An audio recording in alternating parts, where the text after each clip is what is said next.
Chapter 1. The Quiet. Before the lake was still, so still that the air seemed afraid to breathe, Evelyn Hart stood barefoot on the porch, a mug of coffee warming her hands. The sun hadn't risen yet, but the light was trying, a pale ribbon along the edge of the forest. The world felt suspended between night and day, life and something quieter. She liked it that way. Quiet meant control. Quiet meant nothing could break. Inside, the old cabin creaked, settling into its age. A radio hummed low on the counter, some cheerful announcer talking about weekend storms, but Evelyn barely listened. She'd come here to forget noise, the kind that screamed inside her chest when the world had taken too much. Her thumb brushed the scar at her wrist, a nervous habit she couldn't shake. "Stop it," she told herself, sipping from the mug. The bitter heat steadied her. Then, knock. A single sharp sound. She froze. Another knock followed, harder this time, desperate, echoing through the thin morning air. Her heart stuttered. Nobody came this far out. The nearest neighbor was miles away. She set the mug down carefully, fingers trembling. Who's there? No answer. Just the soft hiss of wind through pine.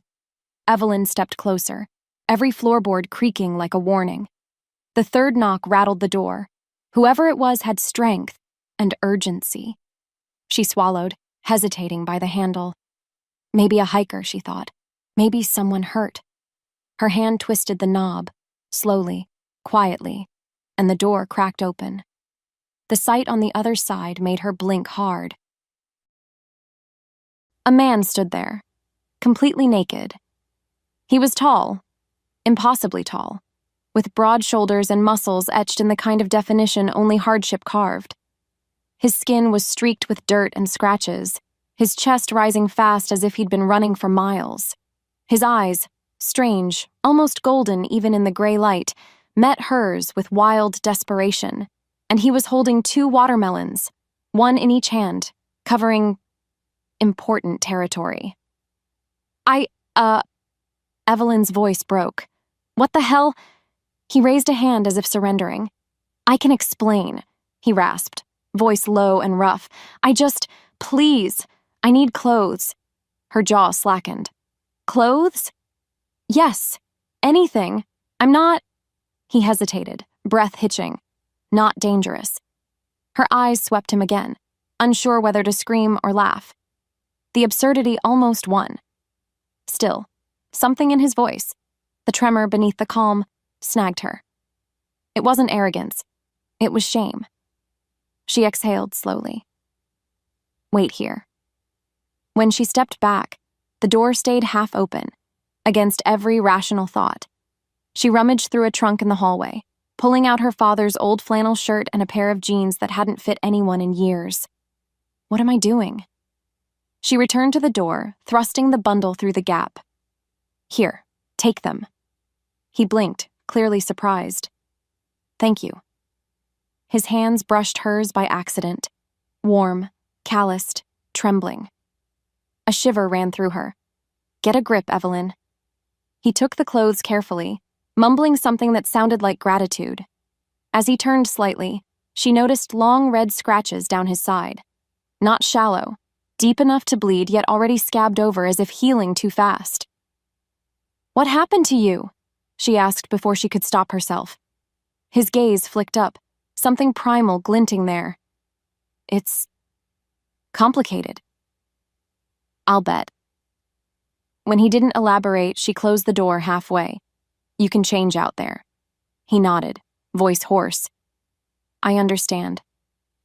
Evelyn leaned against the wood once it latched, breathing hard. Her pulse thudded in her ears. Maybe it was adrenaline, maybe insanity.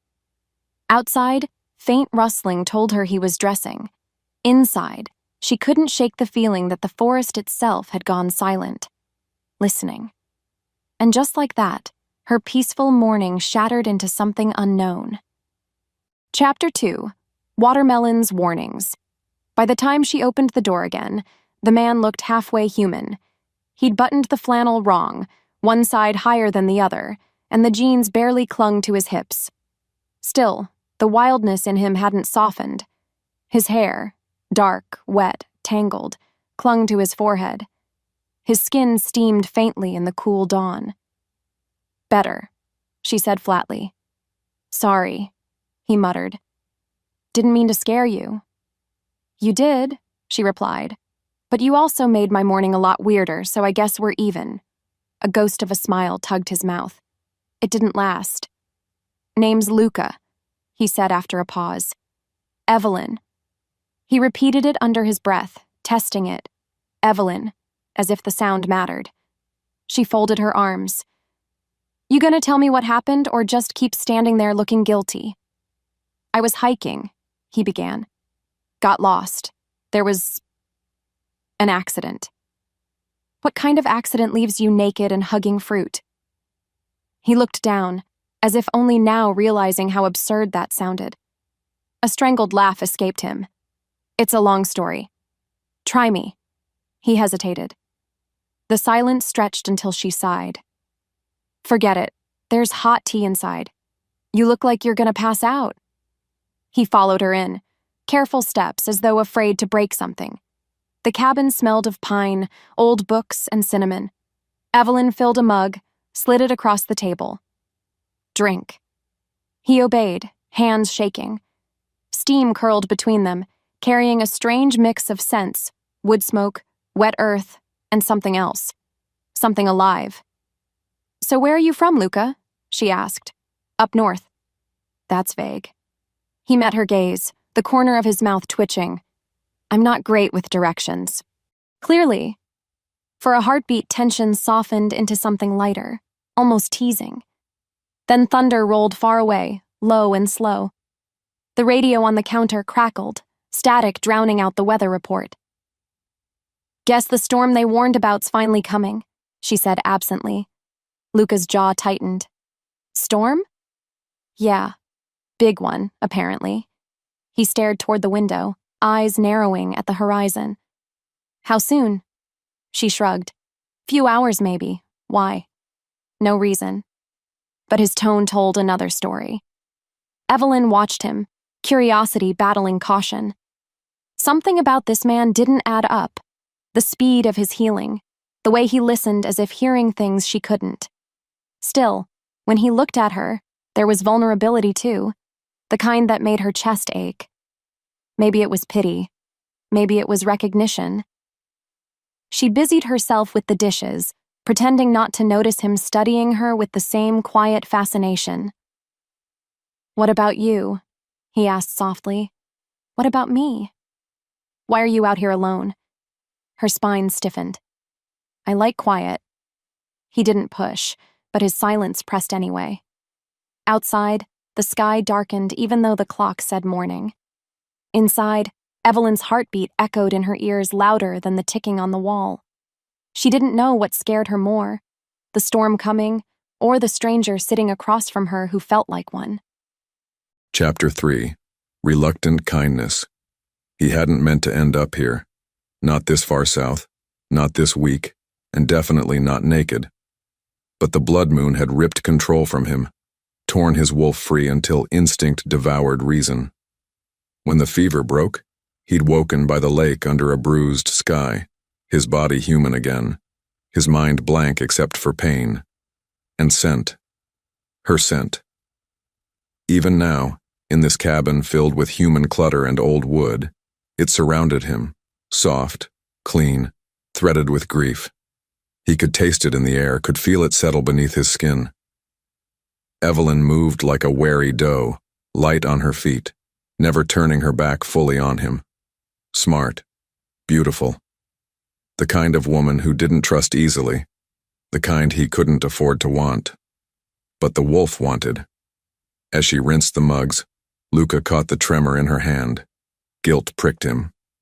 "You don't have to let me stay," he said quietly. "Once the rain eases, I'll go." She looked over her shoulder. "You'd freeze." "I've survived worse." "I'm sure you have." There was no fear in her tone now, just resignation, maybe a little intrigue. He lowered his gaze, pretending to study the fire. Truth was, The heat didn't touch the chill inside him. His wolf still paced beneath his skin, restless, snarling at the confinement. The scent of the coming storm only agitated it more. He clenched his fists, willing calm. Stay human. The creak of floorboards drew his focus. Evelyn stood closer than before, holding out a folded blanket. Here, for the couch. Their fingers brushed, a jolt like lightning shooting straight through him. His pupils widened. He knew they did because he felt the shift, that pull toward the gold his kind could never fully hide. She blinked, startled. Your eyes, she murmured. Light, he lied quickly. Reflection from the fire. She didn't believe it, but she didn't press either. Instead, she turned away, muttering something about fetching candles in case the power failed. Luca exhaled sharply. He should leave. Now. Before his control snapped again. Before she smelled what he really was. Yet when thunder cracked overhead and she flinched, he was on his feet before thinking. Voice low, steady. It's okay. I'll make sure you're safe. Her breath hitched. She didn't answer, just nodded once and stepped back. He caught her scent again, a heartbeat of comfort in the chaos. It grounded him, tethered the beast clawing inside. Maybe that was why he stayed. Maybe it was the storm. Maybe fate. Whatever it was, he knew one thing as the rain began to fall. He'd knocked on her door begging for clothes, but what he'd found was something far more dangerous. Something he couldn't walk away from. Chapter 4. The Stranger Named Luca. The rain didn't stop. It whispered steady against the roof, patient as a heartbeat. Evelyn wrapped herself tighter in her blanket, staring across the living room at the man she still couldn't believe was real. He sat near the fire now, bare feet stretched toward the flames, wearing her late father's jeans and a flannel she'd dug from the back of the closet. It fit awkwardly across his shoulders. The fabric pulled tight when he moved. So, she said finally, arms crossed, you plan on explaining, or should I just assume you're a traveling exhibitionist? His head lifted, a faint smile tugging one corner of his mouth. I told you, I was hiking. In the middle of the night? Got turned around, he said, voice rough, low, like gravel rolling underwater.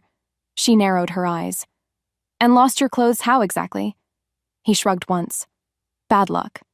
Right, she said dryly. Bad luck in melons. That earned a short laugh. Best I could find for modesty. The sound, deep, real, unguarded, startled her more than the sight of him had. She didn't realize how long it had been since laughter filled this cabin. Still, she didn't relax. You're lucky I didn't call the sheriff. I wouldn't have blamed you. There was no sarcasm in his tone, just quiet honesty. His eyes caught the firelight, flashing gold for half a heartbeat before fading back to amber. She frowned. You from around here? He shook his head. North. Just far from home.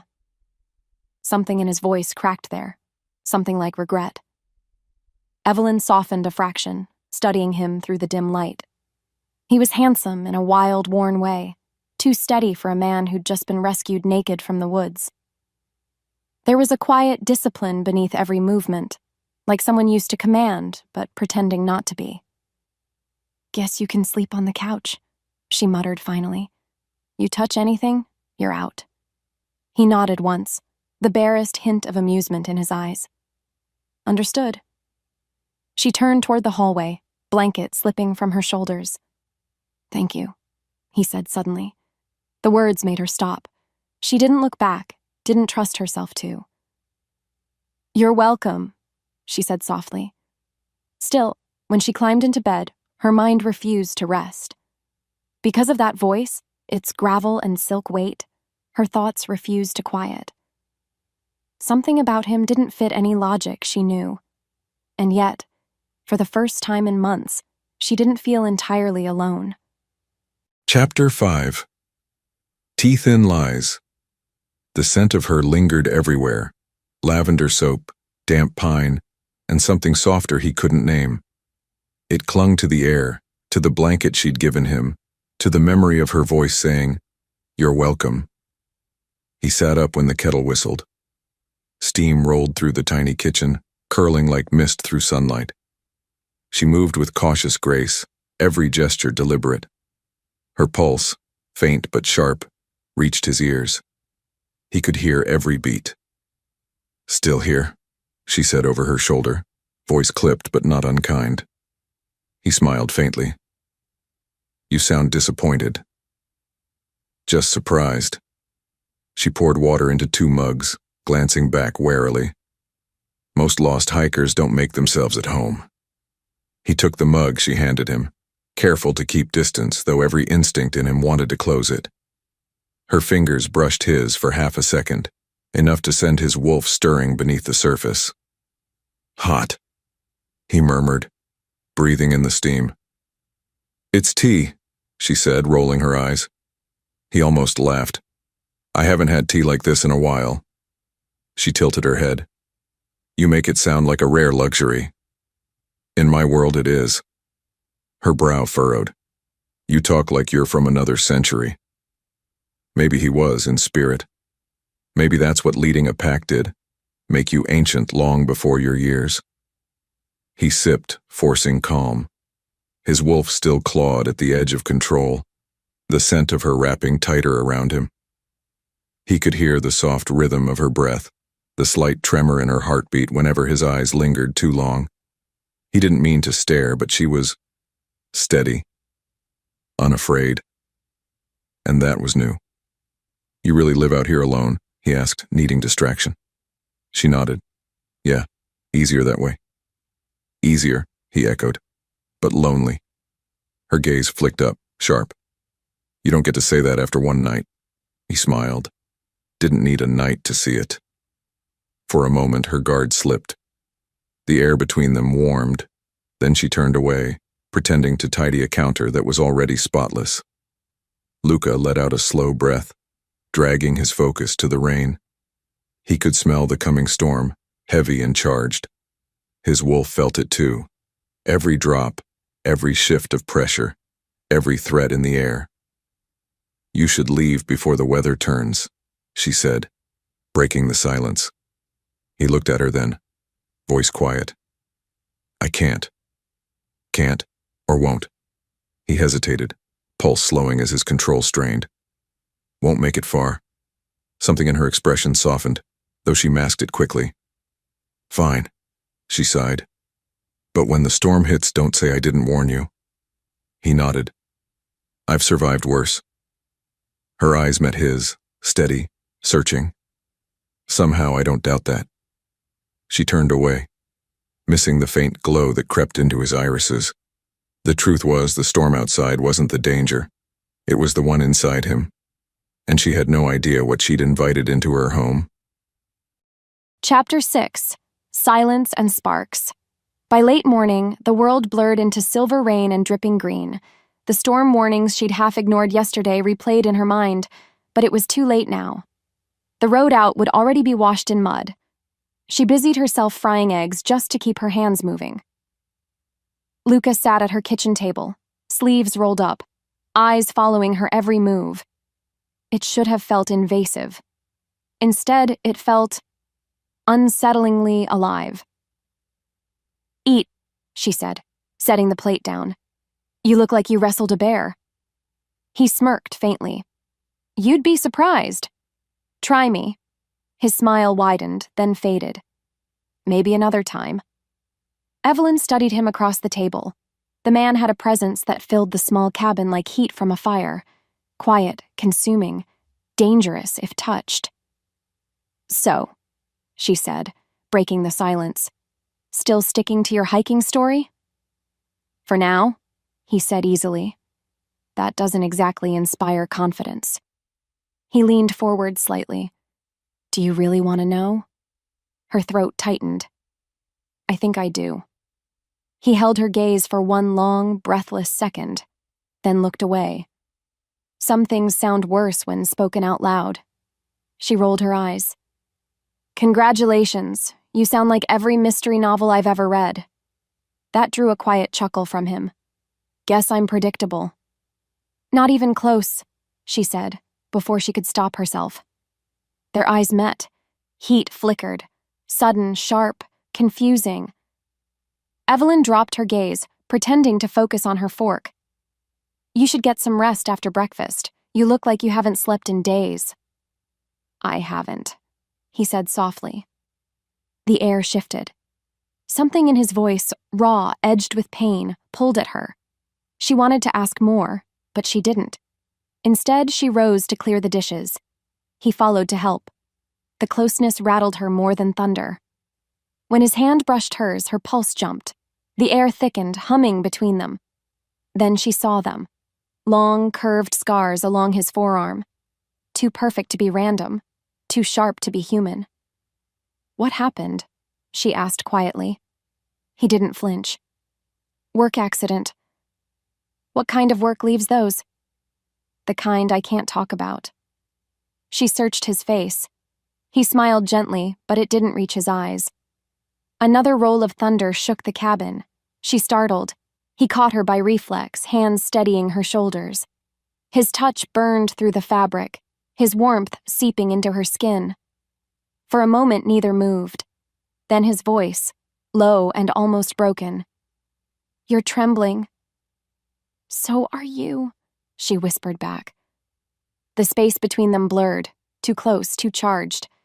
Then he stepped back. "Sorry." Evelyn nodded, though her heart hadn't slowed. "It's fine." But it wasn't. Nothing about this felt fine anymore, because deep down she knew the truth. She'd let something wild into her home, and the wild was looking right back at her. Chapter 7. The Forecast. He felt coming. The air changed before the sky did. Luca felt it first, the metallic taste of lightning hidden in the clouds, the faint hum that made his skin prickle. His wolf stirred restlessly under his skin, pacing invisible circles.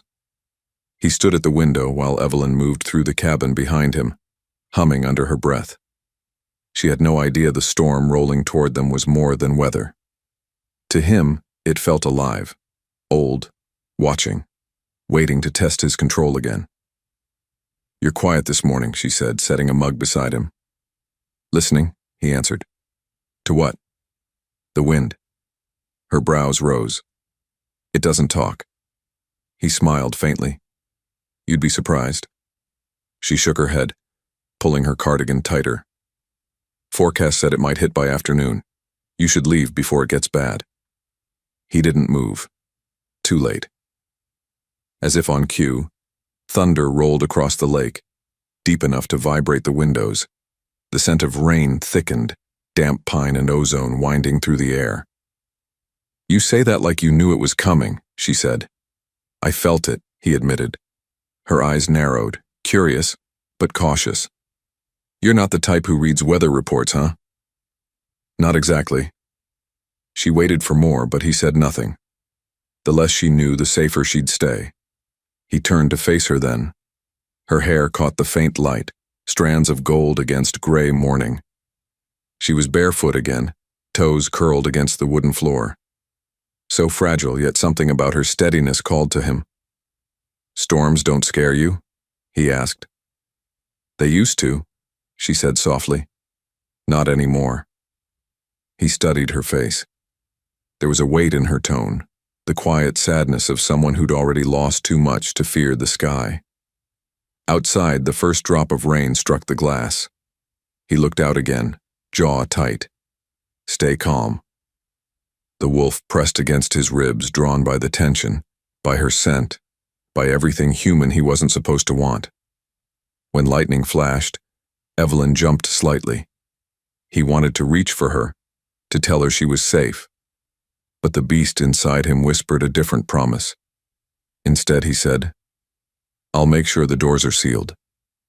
You don't have to. I want to." Their eyes met. Something wordless passed between them, softer than thunder and louder than reason. By the time he stepped outside to secure the shutters, rain was falling hard, soaking him instantly. He tilted his head to the sky, eyes closed, letting the storm break over him like punishment. He deserved it. Chapter 8. The decision to stay.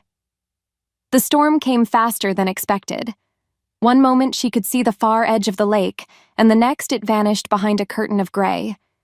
Evelyn stood at the window, arms crossed, watching Luca wrestle the shutter closed. Even through the rain, his movements were quick, controlled, not like someone unused to survival. When he came back inside, dripping and breathless, she tossed him a towel. "You're insane." He grinned faintly. "Probably."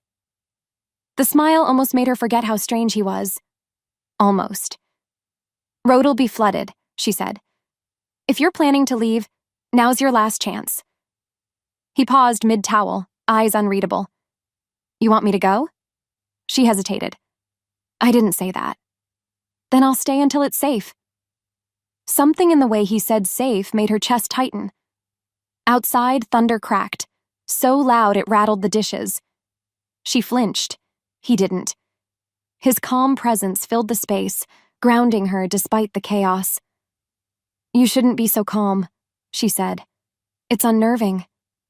He tilted his head, a shadow of a smile on his lips. "You shouldn't be so brave." "That's not bravery," she muttered. "That's exhaustion." He laughed softly, not mocking, just understanding. The sound vibrated somewhere deep in her chest. She busied herself lighting candles as the power flickered. "You really think we'll lose electricity?" "Soon," he said. "Storms like this always take something." The way he said it, quiet, certain, sent a chill through her. "You talk like it's personal."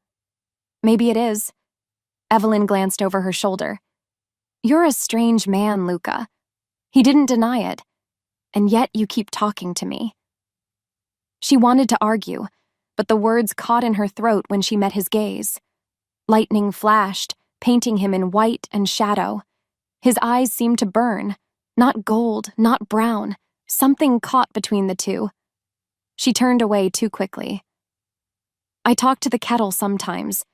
Don't read too much into it." He chuckled, low and rough.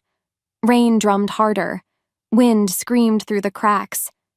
Evelyn tried to ignore the flicker of warmth spreading through her chest, from fear or from him, she couldn't tell. When the lights finally died, the cabin filled with silence broken only by the storm. She reached for a candle, her hand trembling slightly. "Here," he said, stepping closer. His hand brushed hers, steadying it. "Let me." The small flame caught between them, golden and alive. For a moment, neither moved. Then she whispered, "You shouldn't be here." "I know." But neither of them stepped back. Chapter 9. The storm. Within, the night closed around them like a secret. Luca sat near the hearth drying his shirt while Evelyn checked the windows again. The candlelight painted her skin in shades of honey and gold. The air smelled of rain, smoke, and her heartbeat. He couldn't tune it out anymore. Every soft pulse pulled at the animal in him, the part that recognized something deeper than scent, something fated. "Everything's sealed," she said, breathless from the effort. "You'd think this cabin was about to blow away." "It's solid," he murmured, "like you." She gave him a look. "That's supposed to be a compliment?" "Yes." It came out before he could stop it. She froze, then smiled, small, unsure, but real. When thunder rolled again, she jumped slightly. He stood without thinking, closing the distance between them. "You're safe," he said quietly. Her eyes lifted to his. "I keep hearing you say that." "Because it's true." Lightning slashed across the window, illuminating her face, the softness, the grief, the hint of fire she tried to hide. "Why do you look at me like that?" she whispered. He could have lied, should have. But the truth came out rough, unguarded. "Because you make me remember what peace feels like." The air thickened, neither moved. He wanted to reach out, to touch the line of her jaw, to see if she'd flinch. But the wolf inside him stirred too close to the surface, and he clenched his fists instead. Evelyn looked at him, puzzled. You're shaking. I'm fine. You don't look fine. I'm not used to. He trailed off, searching for words. Being this close to someone. Her voice softened. Then you can sit. I won't bite. He huffed out a quiet laugh, grateful for the humor that broke the tension. Barely. They sat in silence while rain battered the windows, and the storm outside began to echo the one inside him. She leaned her head back against the wall, eyes fluttering closed. You're really not going to tell me who you are you? He looked at her. At the woman who had offered him warmth without knowing the danger she'd invited in. Maybe one day, he said softly. But not tonight. And before she could answer, a flash of gold flickered in his eyes, gone before she opened hers. Chapter 10. Candlelight Confessions. The lights died without warning. One heartbeat there was the steady hum of the refrigerator and the soft hiss of rain against the window. The next, everything fell silent except the storm. The darkness hit like a held breath. Great, Evelyn muttered, groping along the counter for the matches. Perfect timing. Behind her, a low voice answered, steady and close. I've got it. She spun, startled. Luca was already moving through the blackness as if he could see every shape of it. The scrape of metal, a flick, then flame. One small, trembling spark that caught the wick of a candle and filled the cabin with a gold, living glow. The light climbed his face slowly, sculpting his jaw, glinting against the droplets still clinging to his hair. He looked unreal like that. Half shadow, half sun. Efficient, she said, keeping her tone even. He set the candle on the table. Old habit. Of what? Camping without flashlights? Something like that. His answer came too quick, and she caught it. But instead of pressing, she reached for another candle, brushing past him. Her shoulder grazed his arm. The contact sent a hot pulse through her, small but impossible to ignore. Without warning, thunder cracked overhead, shaking the windows. She froze, eyes snapping toward the glass. Luca moved closer, close enough that his warmth reached her skin. It's fine, he said quietly. The roof's solid. I know, she whispered, though her pulse raced. Still. He took the candle from her trembling hand, lighting it himself. The match flared between them, bright, then dimmed to a slow heartbeat of gold. For a moment the world shrank to that tiny light, the sound of their breaths and the rain. She exhaled shakily. You really don't talk much, do you? I do, when it matters. And does this matter? He looked at her then, really looked, and the air thickened. Yes. Her heart stuttered. She turned toward the fireplace to escape the weight of that gaze. If you're going to stay until the storm's over, we might as well have heat. He followed without a word, kneeling beside her as she stacked kindling. Their hands brushed again, hers small and pale, his large and steady. Sparks leapt from the flint, catching dry bark. The flames spread, licking up into the chimney, filling the room with a soft crackle. She sat back on her heels, watching the fire grow.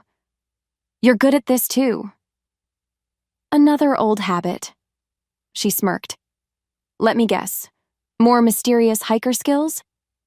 He smiled faintly, eyes reflecting the firelight. Let's say I've spent a lot of nights trying to keep warm. Something about his tone, flat, quiet, carrying too much memory, made her stop teasing. He wasn't just a lost traveler. He was a man who carried storms inside him. Evelyn leaned back against the couch, drawing her knees close. So what were you running from, Luca? He paused, staring into the flames. Who says I was running? People don't end up in the middle of nowhere at dawn for fun. He didn't answer. The firelight painted him in bronze and shadow. His jaw tightened, his hands flexed once before stilling. Finally, he said, Sometimes you don't run away. You just stop moving and hope the world forgets where to find you. The words hit her harder than she expected. She knew that feeling, the desperate need to vanish. She whispered, "Yeah, I know." He glanced at her, eyes softening. "You lost someone." "My mother.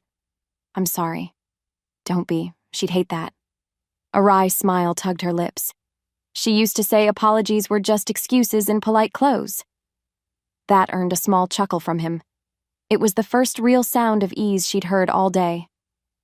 Outside, wind screamed through the trees. Inside, warmth bloomed. Evelyn stared into the flames, their colors reflected in her eyes. "You know, I can't remember the last time I talked this much. Maybe that's a good thing. Maybe," she said softly. "Or maybe it's dangerous." He tilted his head. "Dangerous? I barely know you." "Then ask," he said. "Whatever you want." She thought for a long second, then asked the smallest, strangest thing. "Why does your voice sound like that?" He blinked. "Like what?" "Like, it's part of the storm." His throat worked. For a moment, the air between them seemed to pulse, wild, alive. He smiled faintly. Maybe the storm just listens better than most people. Her laugh came out breathless, caught between disbelief and something warmer. As the night deepened, they stayed by the fire, two strangers held by light and secrets. He didn't touch her again, but she could feel him everywhere, like the air itself leaned closer when he breathed. And beneath the crackle of the flames, something ancient shifted, the quiet beginning of a bond neither of them yet understood. Chapter 11. Scars and Secrets. The storm had softened to a whisper by midnight, the kind that left the forest breathing again. Inside, the fire burned low, throwing lazy tongues of gold across the room. Evelyn had fallen half asleep against the couch, blanket wrapped around her shoulders, lashes resting against her cheek. Luca watched her longer than he should have. Her scent calmed the restless hum in his chest. Wildflowers and ash and rain. The wolf inside him prowled just beneath his skin, pushing, wanting closer. "Not now," he warned himself. "She doesn't know what you are." He turned away, rubbing a hand across his face. The room was warm, maybe too warm. Sweat clung to the back of his neck. He stripped off the flannel she'd given him, tossing it aside. The cool air kissed his skin until he heard her voice. "You should keep that on." He froze. She was awake now, eyes hazy with sleep but sharp enough to catch the jagged lines that ran across his back, deep white scars that curved like claws. Her voice was soft. "What happened to you?" He straightened, fighting the instinct to hide. "Old accident." "Looks like more than that." He faced the window instead of her, the reflection of his own silhouette flickering in the glass. "The woods have teeth," he said quietly. "Sometimes they bite back." Evelyn stood slowly, stepping closer until the firelight brushed her face. "Does it still hurt?" The question caught him off guard. Not what hurt, if it did. "Only when I remember," he said. "Then maybe don't." He smiled at that. Small, crooked, human. "You make it sound easy." "It's not," she admitted. "But it helps if someone's willing to remind you you're still alive." He turned then, and for a moment neither of them moved. Her eyes met his, steady, searching. She reached for the folded blanket at the edge of the couch and held it out to him. "Here," she said quietly. "You'll get cold." He hesitated. Her hand brushed his when he took it. Warm, steady. A spark raced up his arm so fast he almost dropped it. She pulled back first, her cheeks flushed, pretending not to notice. Luca forced himself to look away. "Thank you. You don't have to thank me every time I hand you something," she murmured, turning toward the fire. He smiled faintly. "Old habit." He draped the blanket over his shoulders and sank into the armchair, watching her curl up again near the fire. The silence stretched. Easy now. Not empty, but full of something new. Outside, the rain thinned to a mist. Inside, the air thickened with unspoken things. She didn't ask again about the scars. And he didn't tell her the truth. That they weren't from any accident, but from his own claws, from the nights he lost control. When she finally whispered, "Good night, Luca," the sound of his name on her lips was enough to make the wolf inside him still. "Good night, Evelyn." He sat awake long after her breathing evened out, staring into the flames and wondering if maybe, just maybe, this storm had carried him exactly where he was meant to be. Chapter 12. The sound of laughter. Morning came soft and golden, sunlight dripping through the windows like honey. The storm had passed, leaving the forest washed clean. The air smelled of damp pine and smoke, and for the first time in weeks, Evelyn felt something like calm. She stretched, blinking toward the fire pit where Luca was crouched, coaxing the embers back to life. His shirt hung loose over one shoulder now, collar half undone. "You know," she said sleepily, "most houseguests don't start fires uninvited." He glanced up with that quiet half-smile. "Most houseguests don't arrive naked with watermelons." She groaned, burying her face in her hands. "I was hoping we'd never talk about that again." "Too late. Honestly," she muttered, "I still can't believe you didn't die of embarrassment." "I was too busy freezing to death to notice."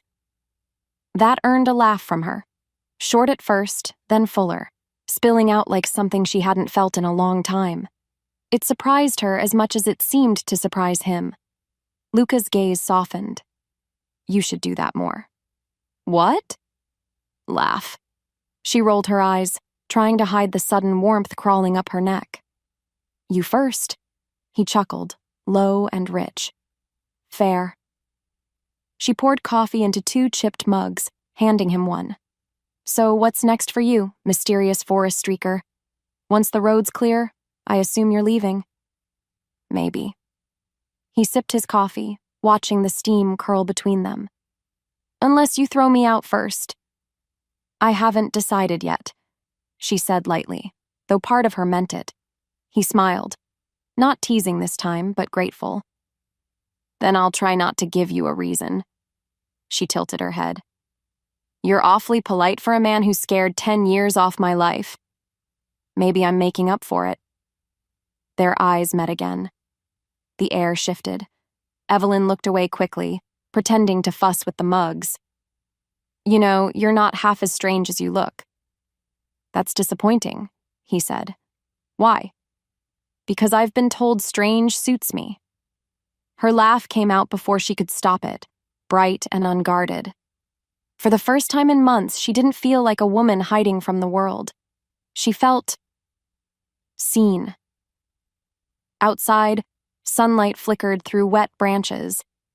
Inside, the space between them hummed with warmth that had nothing to do with the fire. He caught her watching him and raised a brow. "What?" She smiled, shaking her head. "Nothing. Just realizing I might actually miss you when this storm's over." He looked down at his coffee, voice low. "Then maybe I'll wait for the next one." Her heart stumbled. "Don't joke about that." "I'm not." The quiet between them stretched, soft and charged. Somewhere in the forest, a bird called, and for a moment, everything, grief, fear, loneliness, faded into stillness. Evelyn set her cup down, the faintest smile tugging at her lips.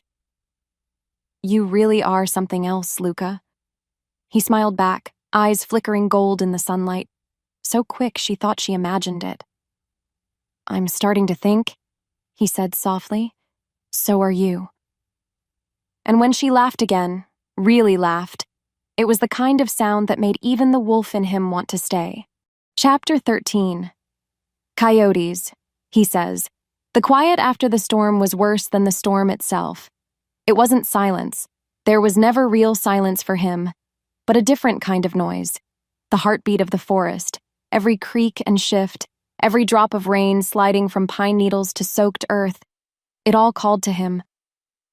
Evelyn stood at the porch railing, coffee mug steaming in her hands, eyes fixed on the mist rolling over the lake. She looked peaceful there, almost untouched by what had happened. Luca knew better.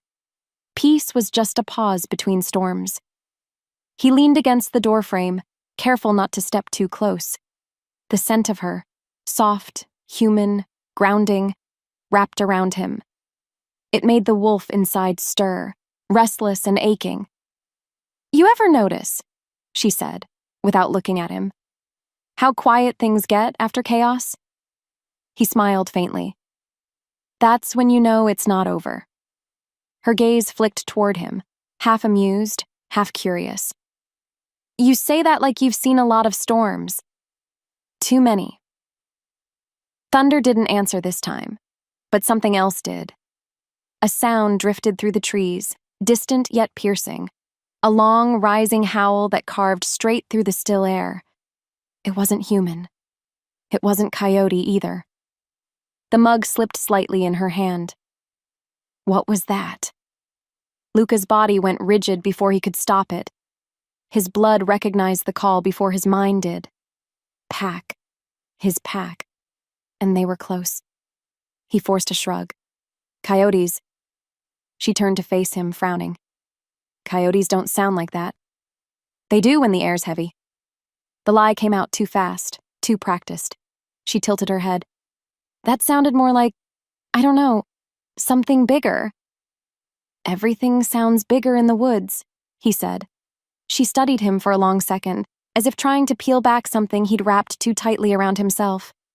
He looked away first. "Are you scared of it?" she asked. His jaw flexed. "No." She smiled faintly. "Of course not." He wanted to tell her the truth, that what scared him wasn't what was outside the woods, but what was standing in her doorway pretending to be human. Another howl echoed, softer, like a question. The sound rooted him where he stood. His throat ached to answer. Instead, he said, "You should probably stay inside tonight. Because of coyotes. Because of everything," he said quietly. Her eyes softened, reading something he didn't mean to show. "You're hiding something." He forced a grin that didn't reach his eyes. "Aren't we all?" And when he turned back toward the woods, he prayed to the moon that she wouldn't hear the second voice inside him, the one whispering mine. Chapter 14. Prince in the Mud. The next morning dawned gray and still. The storm had gone, but the world felt strange. The air was thicker somehow, heavier with something unspoken. Evelyn stepped onto the porch with a towel slung over her shoulder, planning to sweep away the debris the wind had left behind. The ground was still damp, the scent of wet earth clinging to everything. Then she saw them. Paw prints. Huge ones. Too deep, too wide for any coyote she'd ever heard of. The tracks started near the edge of the porch steps, circled once, and vanished toward the tree line. Her breath caught. She knelt, pressing her fingers into one of the impressions. The soil was still soft, fresh. "Luca?" she called, turning toward the cabin. He appeared at the door, half-dressed, hair damp from a quick wash. "Yeah? Come look at this." He hesitated before stepping out. His gaze flicked to the prints, then quickly back to her face. "Coyotes," he said again. She frowned. "Coyotes don't leave prints that size. Maybe a wolf wandered down from the ridge. There haven't been wolves here in years." He smiled thinly. "Guess no one told them that." Something about his calm made her pulse quicken. She studied him closely. His boots were spotless. No mud, no footprints leading out or in. "You didn't go outside last night?" she asked. "No." She didn't believe him. "You sleep at all?" "Not really." She folded her arms. "You always talk in half answers?" He met her gaze then, and for a split second, something wild flickered behind his eyes. It was gone so quickly she almost thought she imagined it. Evelyn stepped back, heart pounding. The air around him felt charged, like standing too close to a live wire. He tilted his head, the faintest edge of a smile playing at his lips. "You're staring?" "You're unnerving," Good unnerving or bad? I haven't decided yet. His grin widened, but there was no humor in it this time. Decide fast. She blinked. What's that supposed to mean? He looked past her, toward the woods, where something rustled unseen. It means storms don't always end when the sky clears. Then he walked back inside, leaving her alone with the paw prints, and a pulse of fear that wouldn't stop echoing in her chest. Chapter 15. Golden Eyes in the Dark. By evening, the wind had died again, but peace felt false. Too quiet, too still. The kind of calm that made instincts sharpen instead of rest. Luca sat near the fire, staring at the reflection in the window. Every time lightning flashed from some faraway storm, his own eyes caught the glow. Gold, brief, unmistakable. He blinked hard, forcing them back to brown. Evelyn lingered near the table, sketching the paw prints she'd found in a small notebook. I told you, they were enormous, she said without looking up. I believe you. Then why do you look like you want to run? He gave a short laugh. Maybe I don't like being drawn. Maybe you just don't like being seen. The words hit deeper than she knew. He didn't answer. Thunder rumbled somewhere distant, the last breath of the storm. The candlelight flickered. Evelyn turned to him and froze. His pupils had caught the light again, shifting, molten. Her voice trembled. Your eyes! He tensed. What about them? They're gold.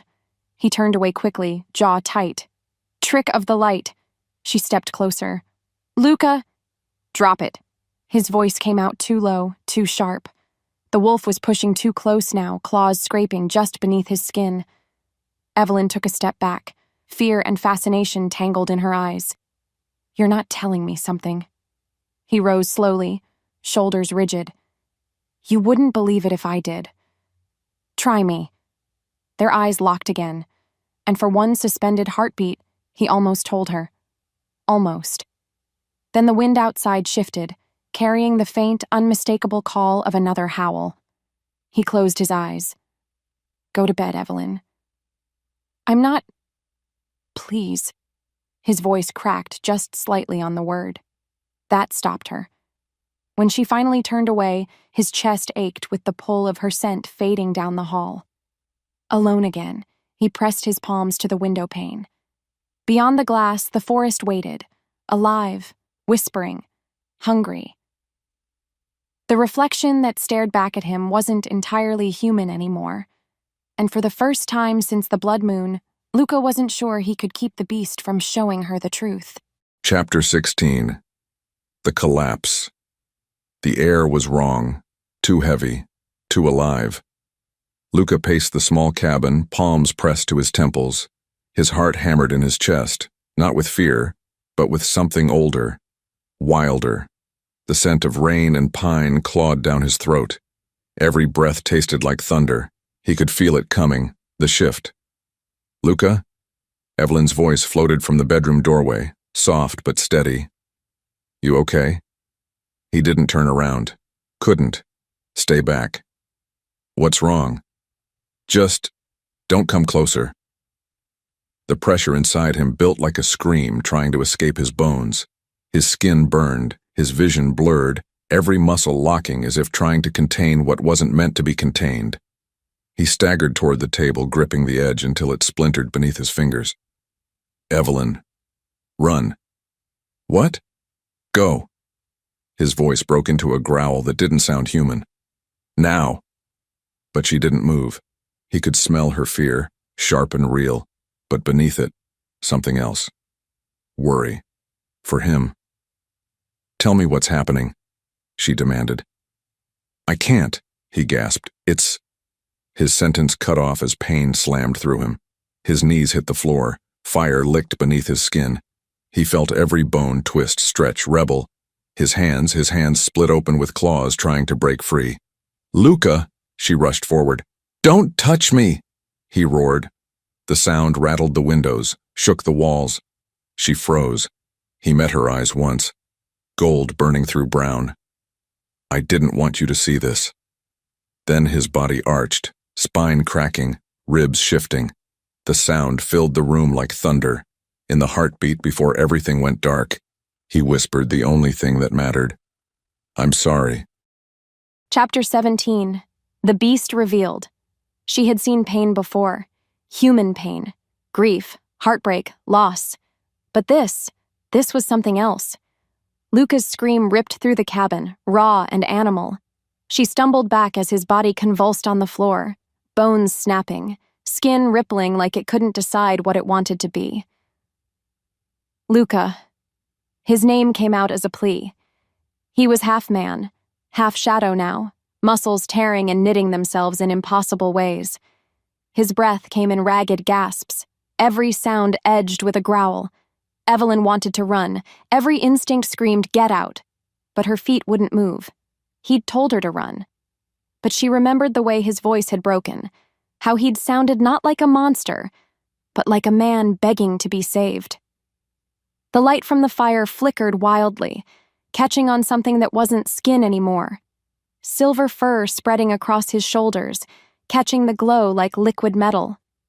His fingers curved, claws gleaming, teeth lengthening. Then silence. The man she knew was gone. In his place stood a wolf. Huge, powerful, beautiful. Its eyes burned gold, fixed on her. For a moment, time stopped. Evelyn's breath came in shallow bursts. "Luca!" The wolf's head tilted slightly, ears twitching. He stepped forward, slow, deliberate, each movement controlled but shaking. When he growled, the sound wasn't threatening. It was broken. Her hands trembled, but she didn't back away. "You're hurt," she whispered. "I know you can hear me." The wolf flinched, muscles tightening as if fighting something invisible. Lightning flashed outside, and she saw it, the tremor, the hesitation. His claws dug into the floorboards, not toward her, but away. He was holding himself back. "Luca," she said again, louder this time. "It's me." The wolf's chest heaved, his eyes flickered with recognition and pain. She stepped closer. "You're safe." The growl died in his throat. Chapter 18. You're safe. For a heartbeat, neither of them moved. The storm outside roared again, but all Evelyn could hear was the sound of his breathing, uneven, desperate, alive. Her fingers itched to reach out. She didn't know what possessed her, fear, madness, or something deeper, but she took another step. The wolf lowered his head, trembling. "You're safe," she whispered, voice cracking. "Do you hear me?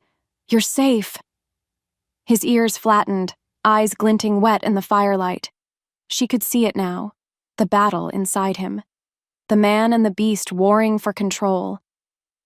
"I know you don't want to hurt me," she said softly. "You wouldn't." The wolf took a shuddering breath. Evelyn dropped to her knees, heart racing so fast it hurt. "It's okay." She reached out slowly, her hand hovering just above his muzzle. For a moment, the air itself seemed to hold its breath. Then, he leaned forward. His fur brushed her palm, warm and alive. His head bowed, pressing gently against her hand. The contact shattered every fear she had left. "Oh my God," she breathed. "It's you." The wolf's body trembled once, as if something inside him broke loose.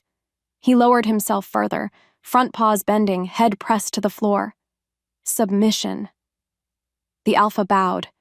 Tears filled her eyes. She moved closer, both hands now buried in his thick silver fur. "You're okay," she whispered, her voice trembling with disbelief and awe. "You're okay." The fire crackled behind them, its warmth wrapping around their shapes, woman and beast, fear and trust, predator and healer, bound by something older than either of them could name. For a long moment, neither spoke, neither moved. There was only the sound of breath, the rhythm of rain, and the quiet truth rising between them. Whatever he was, whatever this meant, Evelyn knew one thing. He wasn't her danger. He was her fate. Chapter 19. The morning after. The first thing she noticed was the silence. The second was the man sleeping on her floor. The wolf was gone. Sunlight poured through the windows, soft and golden, warming the wooden floorboards where he lay. Human again, breath slow and even. The blanket she'd thrown over him during the night clung to his hips, tangled around his legs. His skin was slick with sweat, his muscles trembling as if from a battle she couldn't see. For a long moment, she couldn't move. She just stood there, hand against her chest, heart pounding in uneven rhythm. Every instinct should have told her to run, to call someone, to do something. But she didn't. She stepped closer. He was beautiful, in a raw, almost dangerous way, wild and vulnerable all at once. Her gaze caught the faint shimmer of silver fur on the floor beside him, a single strand, glinting like proof of everything she'd seen. It hadn't been a nightmare. It hadn't been madness. She knelt beside him slowly. "Luca," she whispered. His eyes opened. For a second, she saw gold again, fleeting, buried beneath exhaustion, then only brown, human. He jerked upright, clutching the blanket tighter around himself. "Evelyn." "It's okay," she said quickly. "You're safe." The words echoed the ones she'd said to him the night before, but this time they trembled, because now she wasn't sure what safe even meant. He looked away, shame written across every line of his body. "You shouldn't have stayed. I wasn't going to leave you like that. You should have." His voice was low, raw. "You saw what I am." She hesitated. "I saw you." He laughed, bitter and broken. "That wasn't me." "Then who was it?" He didn't answer. His jaw tightened, his eyes dark. She reached for the edge of the blanket and tugged it higher over his shoulders, like she might do for someone who'd been through hell. "You don't have to explain yet," she murmured. "Just breathe." He looked at her then, really looked, and something in his expression cracked. "I could have hurt you," he said, "but you didn't. That's not the same thing." "Maybe not," she said softly, "but it's a start." The silence stretched between them, heavy but not empty. Outside, sunlight broke through the clouds. Inside, she realized the truth that scared her most wasn't that he'd turned into a monster. It was that she wasn't afraid of him anymore. Chapter 20. The Alpha's confession. The fire had burned down to embers again. He stared into it like a man trying to find forgiveness in the ashes. She sat across from him, knees drawn up beneath the oversized sweater she'd pulled on. She hadn't pressed him yet. She just waited, calm, patient, unbearably kind. It made it worse. "I owe you the truth," he said finally. Her gaze lifted. "Then tell me." He took a breath. "I wasn't hiking. I didn't get lost." She smiled faintly. "I figured. The night I found you, there was a blood moon." His voice was low, rough like gravel dragged across stone. "It pulls at us, the old kind, the first shifters. We call it the feral tide. It strips control. Strength becomes hunger. Instinct becomes chaos." "Us?" she echoed. "Wolves," he said simply. "Shifters, lichens, whatever name the stories use." She blinked slowly, like trying to fit the word into her world. "And you're one of them." "I'm the Alpha." The word landed like thunder.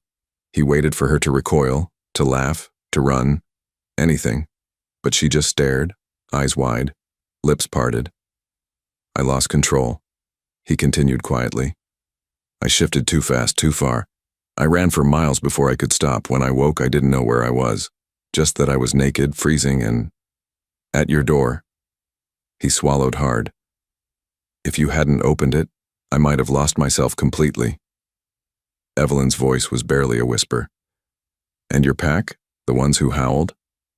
They'll come looking, but they can't find me like this. The Alpha can't be weak." "You're not weak," she said. He almost smiled. "I was begging a stranger for clothes, Evelyn. with watermelons. Her laugh slipped out before she could stop it, lightening the air for a heartbeat. Then her expression softened. You were begging for help. There's a difference. That quiet hit deeper than any weapon. He leaned forward, elbows on his knees. You saw what I am. You should be afraid. Maybe I am, she admitted, but not of you. He met her eyes, and the weight of that truth nearly undid him. You don't understand. I could have killed you. But you didn't. He smiled faintly. You sound like me. Maybe that's why you ended up here. The room stilled again. For the first time, the silence between them didn't feel dangerous. It felt like the start of something neither of them had planned for. Chapter 21. Heartbeats and heat. The sun had dipped low, spilling orange light across the floorboards. Luca sat by the fire again, shirtless now, the scars on his back catching the glow. He looked less like a monster, more like a man who had survived being one. Evelyn poured 2 mugs of coffee, the simplest act in the world, suddenly feeling intimate. She handed him one, their fingers brushing. He froze. So did she. That single touch carried all the things they hadn't said. Gratitude, fear, want. Thank you, he murmured. For what? For saving me. She shook her head. You saved yourself. He smiled softly. No. You stayed when you shouldn't have. Something inside her chest ached. You make it sound like I had a choice, didn't you? She looked into his eyes, that impossible molten brown that still held a trace of gold, and realized the truth. No, she hadn't. Her pulse raced. You're impossible. You know that? I've been called worse. Their laughter mingled, quiet, but real. The fire popped, a spark jumping between the logs. He leaned closer, slow enough to give her every chance to move away.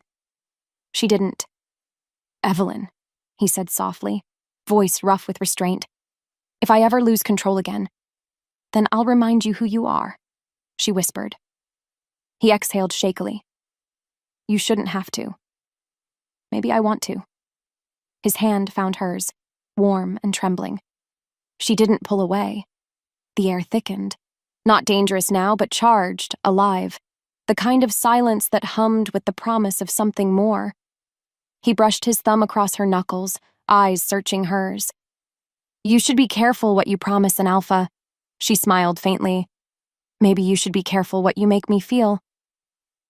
For a moment, neither of them breathed. Then he leaned forward, closing the last inch between them. Not a kiss yet, but the kind of nearness that felt like one. Firelight painted their faces, and for the first time since the night he'd appeared at her door, the heat between them didn't feel forbidden. It felt inevitable. Chapter 22.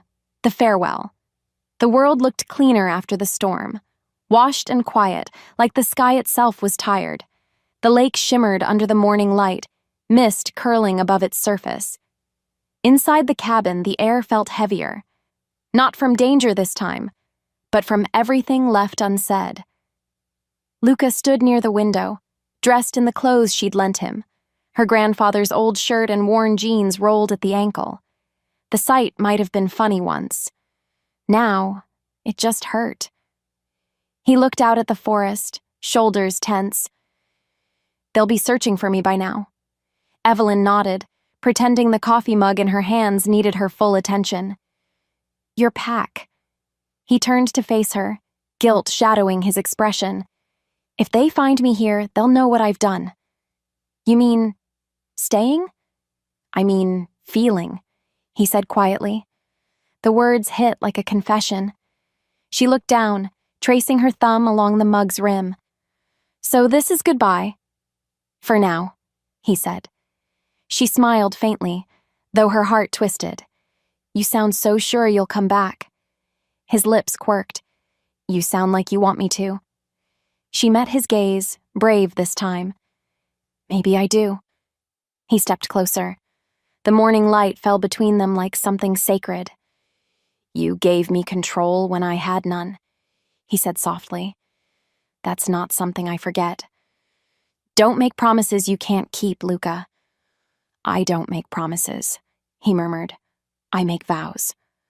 Her throat tightened. And what does that mean? He smiled. That slow, haunted smile that somehow carried both warmth and sorrow. It means I'll find my way back, no matter what I have to fight to do it. The room fell silent again. She didn't stop him when he reached for his boots, didn't stop him when he turned toward the door. But as he reached for the handle, she whispered, "You could stay. Just one more day." He froze. Then, without turning, he said, "If I stay one more day, I won't leave at all." Chapter 23. The Silent Mark. The door creaked softly as he opened it. Cool morning air spilled inside, sharp with pine and dew. For a second, he couldn't breathe. Every part of him screamed to stay. He turned back to her. Evelyn stood in the doorway's light, hair loose, eyes too brave for the way her hands trembled. He didn't need his wolf's senses to feel what she was hiding. The pull, the ache, the quiet hope. "Thank you," he said simply. "For what?" "For reminding me that I'm more than what I become." She stepped closer, barely a foot of space between them. "Luca." He silenced her with a small shake of his head. Words weren't enough for what he needed to leave behind. So he leaned in, slow, reverent. Their foreheads met. The touch was soft, but the power that moved through it was anything but. A pulse of warmth spread from his skin to hers, deep and silent, marking her not with pain but with something older. A bond. A vow. The instinct of an alpha who had found his anchor. Her breath caught. "What are you—" "Shh," he whispered. "A promise." When he pulled back, she didn't see it. The faint crescent of silver light that shimmered against her temple before fading into her skin. The mark of the moon. His mark. He looked at her one last time, every muscle in his body fighting the instinct to stay. "I'll come back for you," he said quietly. "Even if I have to find you by scent alone." Her voice broke on a whisper. "Then I'll make sure the window's open." He smiled, real this time, and turned toward the trees. Chapter 24. The Howl at Sunrise. The forest swallowed him in seconds. One moment he was there, a dark shape moving through the mist. The next, he was gone. Evelyn stood in the doorway long after he'd disappeared, arms wrapped around herself. The wind brushed through her hair, carrying the scent of pine and something faintly wild. His scent. The world was quiet again. Too quiet. She turned back toward the cabin, ready to close the door when it came. A sound low and distant, threading through the morning light. A howl. Not the savage cry she'd heard before, but something softer, mournful, grateful, alive. Her breath hitched. She stepped onto the porch, eyes sweeping the tree line. "Luca." No answer. Just the echo of the howl fading into the hills. She closed her eyes, letting the sound wrap around her like a heartbeat she'd learned to trust. "Come back," she whispered. The breeze shifted, brushing against her skin. For a second, she thought she heard a voice carried in it. Not words exactly, but the feeling of them. "I will." She smiled through the ache in her chest. Then she turned back toward the cabin, the place where her quiet life had ended and something extraordinary had begun. Outside, the lake rippled. Inside, the faint crescent mark on her skin caught the morning light, glimmering like a secret she hadn't yet discovered. Somewhere deep in the forest, a wolf ran beneath the rising sun, toward his pack, toward duty, toward the promise he'd made. And between them stretched a single unspoken truth. What fate brings together, not even the wild can keep apart.